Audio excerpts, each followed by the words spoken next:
নমস্কার বন্ধুরা, আপনাদেরকে সকলকে আমার বাঙালিয়ানা চ্যানেলে আরেকটা নতুন ভিডিওতে অনেক স্বাগত। আজকে আমি আপনাদের জন্যই ধনিয়া চিকেন বানিয়ে দেখাবার চেষ্টা করব। চলুন আমরা প্রথমে দেখিনি আমাদের কি কি উপকরণ লাগছে। দেখুন, আমি কড়াইতে তেল গরম হতে দিয়েছিলাম, তাতে দিলাম তেজপাতা আর 15 থেকে 20টা রসুনের কোয়া কুচিয়ে নিয়েছি, ওটা ভেজে নেব। তারপর আমি পেঁয়াজটাও দিয়ে ভালো করে ভেজে নেব। পেঁয়াজ আমি 3টে দিয়েছিলাম বড় সাইজের।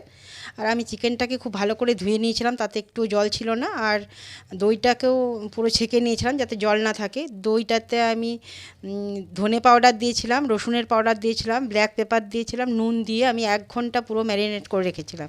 এরপরে যে পেঁয়াজটা ভাজা হয়েছে, এতে আমি চিকেনের টুকরোগুলো একে একে দিয়ে ভেজে নেব বা কষিয়ে নেব। এইভাবেই আমি একবার করে ঢেকে ঢেকে আমি কষাতে থাকবো। দেখুন, আমার কষানো হয়ে গেছে, তেল ছেড়ে এসছে। এখন আমি এই গ্রাইন্ডারে 100 গ্রামের মতো ধনেপাতা দিয়েছিলাম আর 7-8টা কাঁচা লঙ্কা দিয়েছি। তার আগে আমি ব্ল্যাক পেপার দিয়েছি, তো তাই এটাই ঝালটা ঠিক হবে। এতটাই আমি লঙ্কা দিয়েছি, আপনারাও স্বাদ মতোই দেবেন। এইভাবেই কষাতে থাকবো। এরকম ভালো ভালো করে কষে আমি ঢাকা দিয়ে 10 থেকে 15 মিনিট রাখলেই আমার রেডি ধনিয়া চিকেন।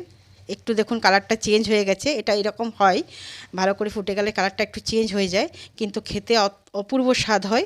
আপনারাও বাড়িতে বানান, বানিয়ে যদি ভালো লেগে থাকে তাহলে আপনারা অতি অবশ্যই লাইক করবেন। সকল বন্ধুদেরকে অনুরোধ করছি, শেয়ার করুন, প্লিজ শেয়ার করুন অনেক ভালো ভালো ভিডিও দেখার জন্য। আর নতুন বন্ধু, আপনারা আমার পরিবারের সদস্য হওয়ার জন্য আমার চ্যানেলটিকে সাবস্ক্রাইব করুন।